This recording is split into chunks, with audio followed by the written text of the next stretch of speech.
जबकि Avon field reference में बरियत पर नवाज शरीफ की मरियम नवाज को मुबारकबाद। मरियम नवाज के खिलाफ मुकदमा झूठे थे, ये कहना है नवाज शरीफ का। खुदा ने आज झूठों को बेनकाब कर दिया। 2018 के इंतखाबात में हिस्सा लेने से रोकने के लिए उजलत में सजा सुनाई गई। लंदन से अजहर जावेद हमारे साथ मौजूद हैं। अजहर, लंदन में क्या जज्बात पाए जा रहे हैं इस फैसले के बाद?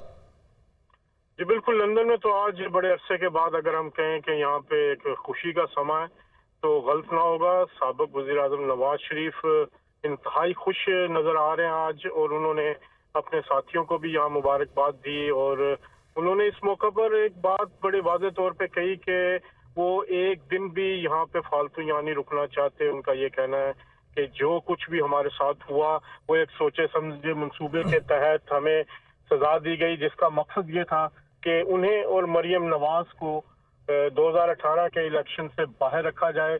इसीलिए उन्हें उजलत में सजा भी सुनाई गई कि मैं सजा सुन के शायद पाकिस्तान वापस ना आऊं, लेकिन मैंने उनका ये मंसूबा नाकाम बनाया और मैं उन्हें मरियम नवाज के साथ जाकर वहां पर गिरफ्तारी दी। इसके अलावा जो हमारे सोर्सेज ये बताते हैं कि साबिक वजीर आजम नवाज शरीफ की वतन वापसी के हवाले से लीगल प्रोसेस जल्द शुरू होने जा रहा है, और इस हवाले से जो लीगल टीम है उनको हिदायत कर दी गई हैं। साबिक वजीर आजम की लीगल टीम अगले चंद दिनों में हाई कोर्ट से रिजू करेगी। उनके जो वारंट गिरफ्तारी है वो उनको चैलेंज किया जाएगा और उन्हें सदा की जाएगी कि नवाज शरीफ पेश होना चाहते हैं। इसके बाद नवाज शरीफ यहाँ वतन वापस पाकिस्तान आएंगे और उनकी वतन वापसी के हवाले से भी मुस्लिम लीग नून तैयारियां करेगी और बड़े पैमाने पर उनको वतन वापसी के हवाले से इस्तकबाल की तैयारी।